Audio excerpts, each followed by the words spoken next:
Bismillahirrahmanirrahim. Selamat datang di Rojab Channel.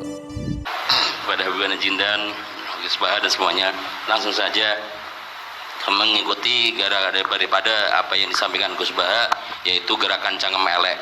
Alhamdulillah tempat kita di daerah Bogor khususnya bertempat yang berseberangan dengan beberapa faham yang macam-macam, dan itu mustajab gerakan cangkem elek untuk menghadapi mereka ngoten Gus.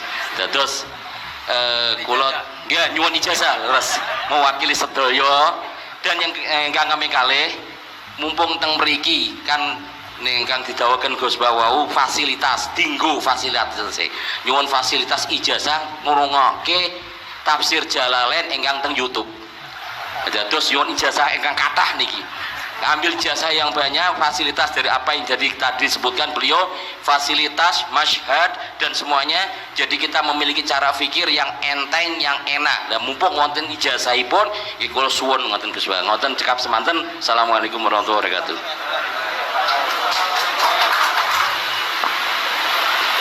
Assalamualaikum warahmatullahi wabarakatuh. Gus Baha, saya Nawawi Bahrudin. Kalau secara organisasi saya dari PCNU Kota Tangerang. Saya mustasar.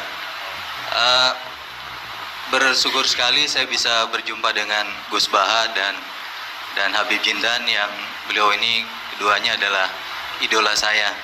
Kalau boleh ngaku, saya ini ngaku sebagai santri kalong virtual via YouTube Gus Baha dan Habib Jindan.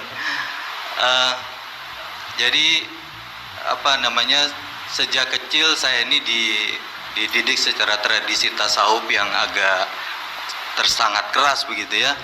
Kalau saya boleh cerita nih, ada ponakan saya nih Ustaz Samsuri, kami tuh keluarga besar kami tidak ada yang dulu miara TV Gus, televisi nggak ada, bunga bank juga susah gitu, musik itu haram, speaker nih juga haram nih dulu.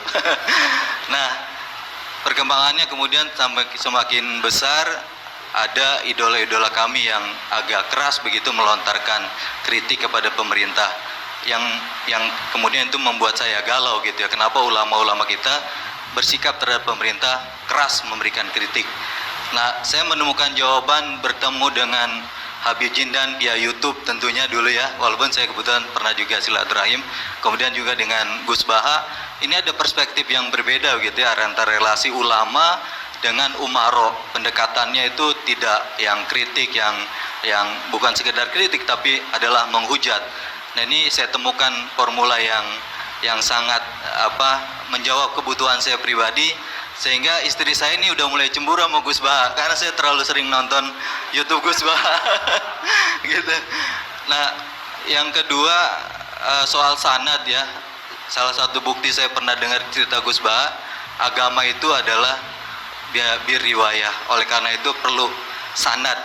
Nah, saya merindukan bersanad dengan Gus Baha nih, tapi kan saya bukan santri yang secara langsung. Oleh karena itu dalam kesempatan ini saya ingin minta rukhsah sebetulnya Gus dan Habib.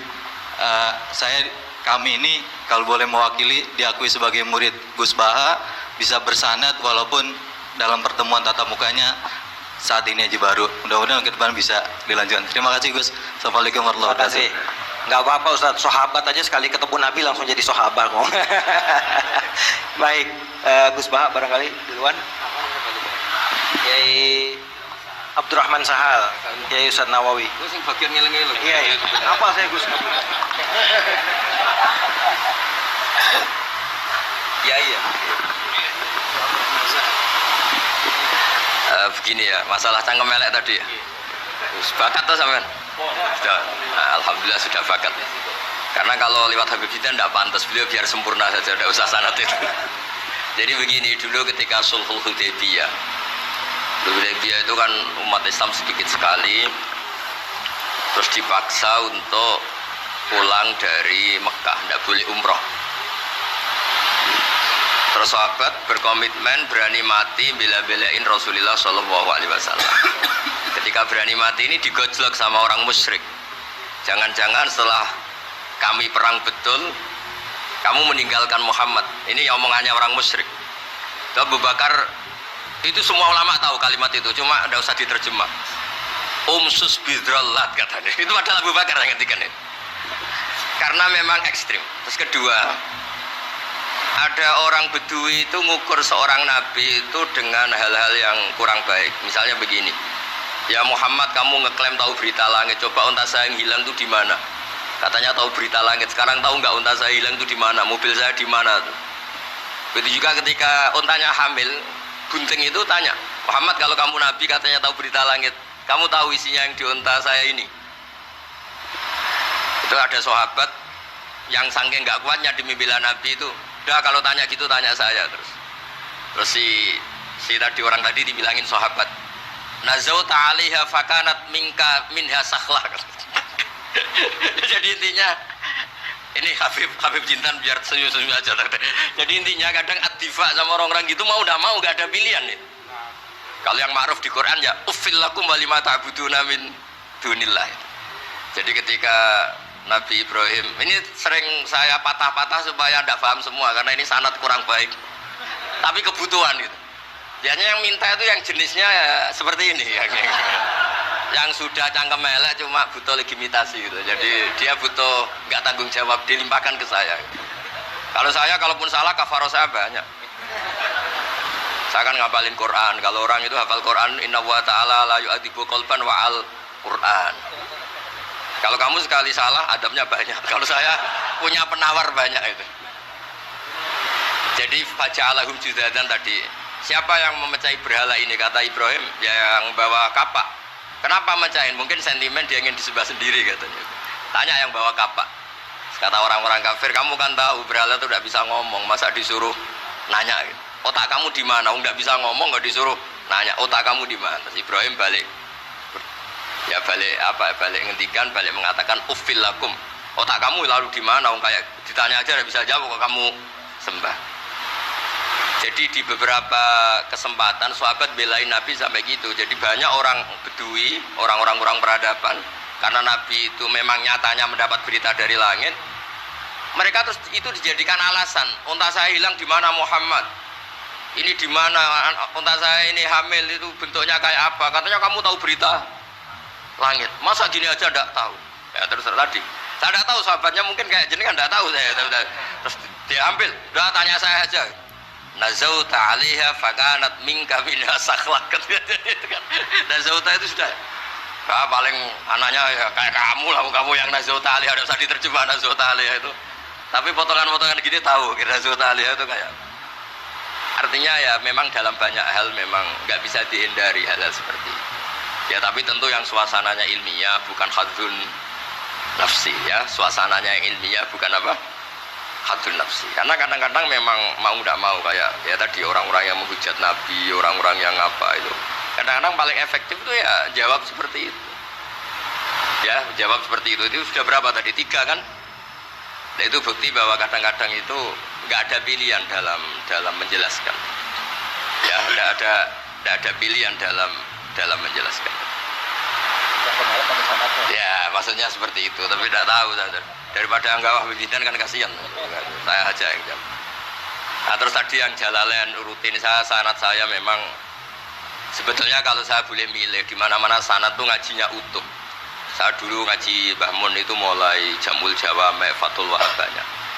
Sebagai keluarga Quran, bapak saya itu hafal Quran tuh kayak Fatihah, ma'ruf itu di daerah saya. Tidak ada orang hafal Quran kayak Fatihah kayak bapak saya itu. Makanya tradisi keluarga kami memang Quran. Terus bapak kami juga dari ulama Lasem, Habib Jitan pernah rawuh di mbah saya. Kebetulan pondoknya mbah saya namanya juga Al-Fakhriyah Habib.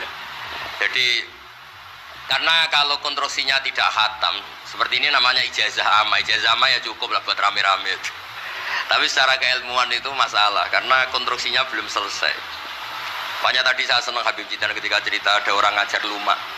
Usul fikih itu perangkat yang mau tidak mau untuk alat tafsir. Misalnya begini, wa antasma'u bainal ukhtain, tidak boleh mengumpulkan perempuan dua yang kakak beradik jadi istrinya satu orang. Itu bainal ukhtain itu min itlaqil ba'di wa iradatil kul, yang dimaksud Allah adalah mengumpulkan dua orang yang ada hubungan mahram. Coba kalau kita misalnya bikin gerakan kembali ke Quran, berarti yang haram hanya antasma'u bainal ukhtain. Padahal yang haram adalah bainal mar'ah wa ammatiyah wala bainal mar'ah wa khalatiyah wala bainal mar'ah wa Jadi ya pokoknya dua perempuan yang ada hubungan mahram tidak boleh dikumpulkan dalam satu pernikahan. Bayangkan kalau orang tidak ahli usul fikih kemudian dia mentafsirkan Quran, terus dia hanya pegang wa antasma'u bainal ukhtain. Itu juga anak tiri. Ada aturannya, lafadz yang keluar karena ghalib itu tidak punya makna. Misalnya begini, anak tiri yang nggak boleh dinikahi adalah waroba ibu kumulati fi hujurikum, anak tiri yang serumah. Padahal anak tiri serumah tidak serumah, kalau ibunya sudah kamu kumpulin kan tidak boleh dinikah. Lalu kata fi hujurikum di sini adalah yakhruju makhrujal ghalib. Ya umumnya anak tiri itu serumah, tapi bukan punya ikatan apa? Hukum. Nah, hal seperti itu kan riskan kalau kita tidak mengaji usul fikih, apa kaidah fikih. Misalnya gini, ada ular di dalam, terus kiainya bilang, Jamal ambilkan tongkat ya. Terus kamu karena gak dipanggil namanya, terus gak ngambil tongkat. Oh yang dipanggil Jamal bukan saya. Ini santri geblek dah. Sebenarnya kata manggil itu qaulun nabi li ahadin min ashabi itu qauluhu lil jami'. Yang hal-hal yang baik, yang darurat, siapapun yang bisa melakukan harus melakukan itu meskipun nggak dipanggil. Coba semua wiridan, ya Mu'ad inni uhibbuka fakul dubura kulli sholatin Allahumma a'inni ala dzikrika wa syukrika wa husni ibadatik. Sebagai riwayat fala tada'anna dubura kulli sholat. Terus kamu bilang nama saya ada Mu'ad, berarti tidak kena ijazah itu. Itu harus ada analisis usul fikih. Kalau enggak ya habis kita. Semua wiridan tuh ya Aba Hurairah, ya Mu'ad, ya Aba. Nah, terus kamu, saya ada yang di wasiati Rasulullah, ada yang diijazahi, ada bisa. Jadi masalah sana tuh maunya kalau sampai orang baik, ya semua kebaikan tuh saya ijazahkan. Ya tapi tentu beda yang ngaji betulan sama yang ngaji begini-begini itu. Ya memang seperti itu, karena kalau ingin jadi ulama konstruksinya memang harus utuh. Karena tadi ada usul fikih, ada kaidah fikih, ada macam-macam kayak tadi wa antasma'u bainal ukhtain. Itu ya zaman Nabi Sugeng sudah nambahi wala bainal mar'ati wa amatiha. Tidak boleh menikahi istri dan budenya atau bulenya. Nah, kenapa Nabi tidak bilang wala bainal mar'ati wa jaddatiha? Kayaknya orang kelainan kalau kepikiran seperti itu. Loh, kalau bule itu masih masuk lah. Ya misalnya istri kamu 17, bulenya 27 kan kok cantik budenya kan masih bisa mikir gitu. Tapi kalau istri kamu 20, mbahnya 80 kok kepikiran itu kan. Sehingga di hadis memang hanya wala binal marati wa ammatiha wala binal marati wa kholatiha. Nabi tidak mengatakan wala binal marati wa jaddatiha. Kayaknya kalau orang normal itu tidak kepikiran itu. Ya tapi apapun itu nyatanya Quran hanya wa antasma'u bainal ukhtain. Itu kalau nggak dijelaskan pakai usul fikih, ini min itlaqil badi wa iradil qaul secara balaghah. Ya itu kan tidak bisa. Nah, di sini pentingnya ngaji khatam. Makanya saya suka ngaji Jalalain dengan penjelasan fikih, penjelasan usul fikih, karena supaya orang itu tahu lah bahwa makna Quran tadi seperti yang didahulukan Habib Jindan itu. Ya kalau kamu tidak menguasai betul, terus akhirnya ngomong menurut saya, Quran kok menurut saya, menurut perasaan saya tidak bisa. Kata Habib Jindan kok biroi ya sudah pesen tiket di neraka. Ngeri kan? Apalagi sudah biroi dapat penghormatan, dapat uang, dapat panggung. Islam kok menurut saya, loh ini Islam yang menurut Rasulullah, Islam kok menurut saya. Pokoknya ini saya fanatik bahwa kitab tadi saya tunjukkan ke Habib Jindan beberapa kitabnya Said Muhammad yang menyebut mbah beliau apa supaya mudawan. Dulu itu ada orang alim alama namanya Les bin Sa'ad. Kata Imam Syafi'i, "Al-Les afqahu min Malik illa annahu dayya'ahu ashabu." Imam Les secara fikih itu lebih alim dibanding Imam Malik, tapi dayya'ahu ashabu. Murid-muridnya enggak menulis. Andai kan Habib Salim tidak punya putra Habib Novel, tidak punya cucu Habib Jindan, mungkin orang tidak bakas lagi Habib Salim. Mbah Zubair andai kan tidak punya putra Mbah Mun, orang juga tidak bakas lagi Mbah Zubair. Bapak saya Kiai Nur Salim andai kan tidak punya putra saya, mungkin orang sudah lupa. Dulu ini cerita yang paling ekstrim. Dulu Nabi Ibrahim pernah dikira Yahudi karena punya keturunan Yahuda bin Yakub bin Ishak bin Ibrahim. Ketika Yahuda punya perilaku tertentu seakan-akan itu dari mbah-mbahnya. Baru setelah Rasulullah SAW memaklumatkan ad-dinul hanif, ad-dinul Islam millatun hanifiyah, millata abikum Ibrahim.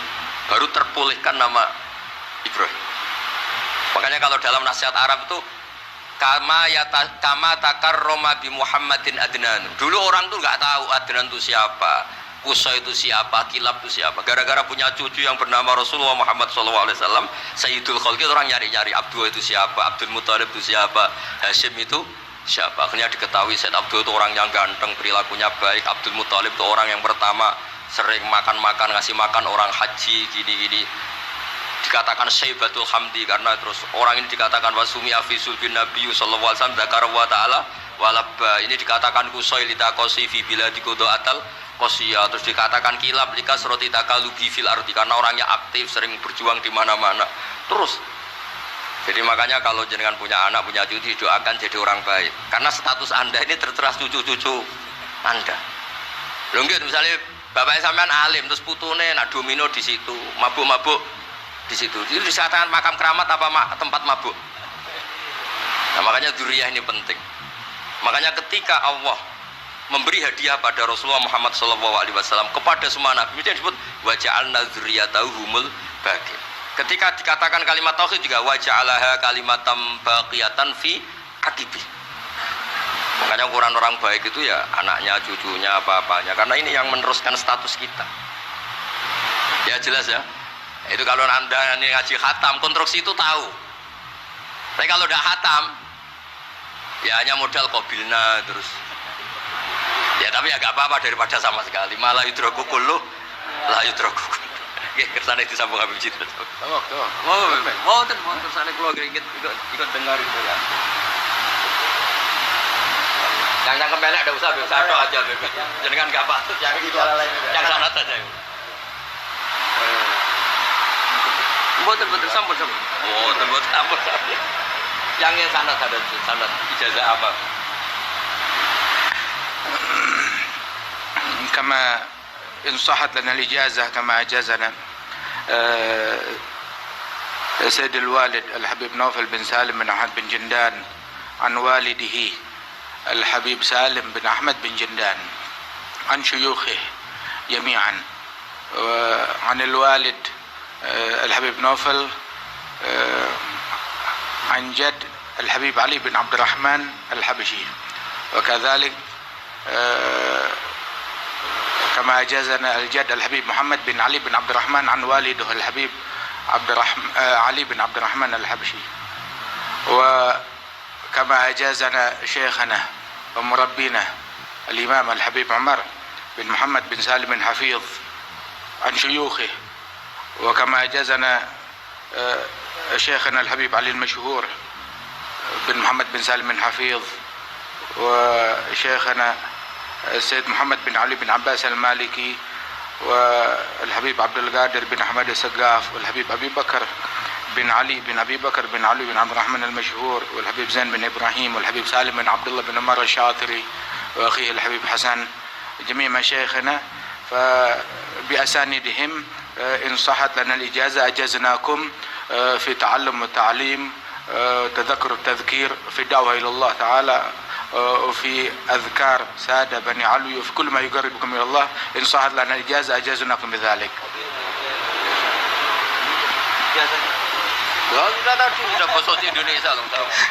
Jadi ijazahnya Gus Baha pakai bahasa Indonesia kan. Jadi kita belum qabil tuh tadi.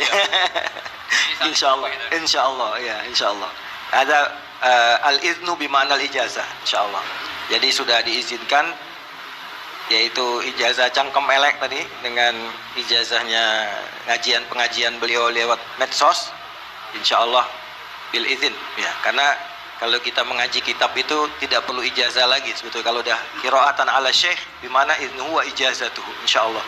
Dan sanadnya tadi sudah diberikan oleh Habib Jindan dari para guru beliau, dan mudah-mudahan kita beroleh manfaat dan barokah dengan majelis ini, dengan begitu banyaknya ilmu dan ma'rifah yang kita peroleh. Bahkan kita julus mujalasatul alim, ini termasuk juga dalam kebaikan yang kita dapatkan di hari Asyura ini. Dan karena di dalam Asyura itu ada zur aliman, ziarahi orang alim, dan kita sudah melakukan itu dengan ziarahnya dengan Habib Jindan dan Gus Baha. Dan insyaallah mudah-mudahan kita semua pulang ini beroleh banyak gembolan pahala ya, insyaallah ya, gembolan pahala dan ijazah dari kedua beliau insyaallah ya.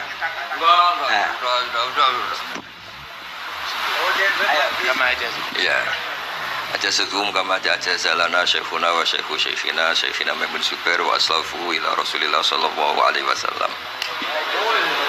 qabilna al-ijazah wa tasharrafna bikum. Wa jazakumullah khairan katsiran. Terima kasih telah menonton channel ini, semoga bermanfaat. Jangan lupa like, share, dan subscribe.